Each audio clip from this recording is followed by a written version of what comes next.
បាទសួស្តីអ្នកនរគ្នាឥឡូវយើងមករៀនធ្វើលំហាត់ឲ្យយើងគណនាលីមីតខាងក្រោមគឺលីមីត x ទៅ0នៃ1ដក cos ax ចែកនឹង x ក្រេអញ្ចឹងយើងនឹងមើលចម្លើយបែរដាក់មកយើងថាគណនាលីមីតគណនាលីមីតបាទអញ្ចឹងយើងដាក់មកគឺលីមីត x ទៅ0នៃ1ដក cos ax បាទចែកនឹង x ក្រេចានេះយើងមុននឹងគណនាលីមីតយើងត្រូវរករៀងតើលីមីតនឹងស្មើអីណាចានេះនៅពេលដែលវាបន្ទាប់ពីពេលដែលយើងចំនួន0ចូលគឺយើងឃើញរៀងបាទរៀង0 0អញ្ចឹងដើម្បីបំបត្តិរៀង0 0យើងត្រូវដើម្បីដាក់សារលីមីតយើងត្រូវបំបត្តិរៀង0 0ចោលអញ្ចឹងយើងមើលរូបមន្ត1ដក cos 2a បាទគឺស្មើនឹង2 sinក្រេ a បាទ2 sinក្រេ a ឥឡូវខ្ញុំនឹងបំលែង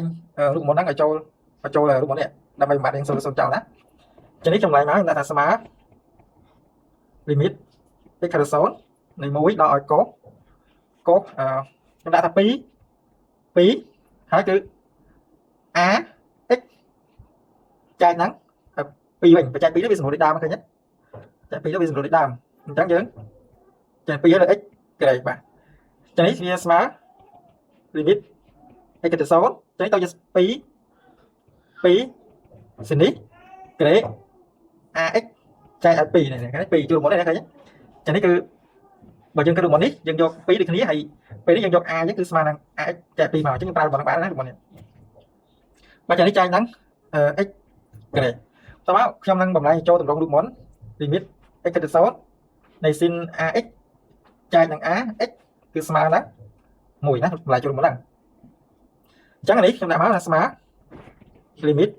x ទៅ0ខ្ញុំដាក់2ខាងមុខហើយគុណដាក់កញ្ចក់ហើយខ្ញុំថា sin នេះ ax លើ2បាទចែកនឹងx ឬចែកនឹង ax លើ2បាទចឹងនេះបើយើងចែក ax លើ2អានេះដាក់កន្លែងក្រៅរួមណាហើយយើងចង់ចែក ax លើ2ចឹងយើងត្រូវគុណនឹង a លើ2វិញបាទ a លើ 2វិញបាទយើងគុណមកវាអស់ហើយណាវាសម្រួលបានដូចដើមវិញបាទអញ្ចឹងជឿមើលចានេះវាស្មើ1នេះចូលមុននេះណាអញ្ចឹង sin ax លើ2លើ ax លើ2គឺវាស្មើនឹង1អញ្ចឹងវាស្មើនឹង2គុណឲ្យបាទអានេះគុណឲ្យនៅសល់ a លើ2លើយក្រេបាទអញ្ចឹងពេលគុណមកយើងបាន a ក្រេចែកនឹង2ហើយណាចែកនឹង2ហើយអញ្ចឹងសន្និដ្ឋានដូចនេះលីមីត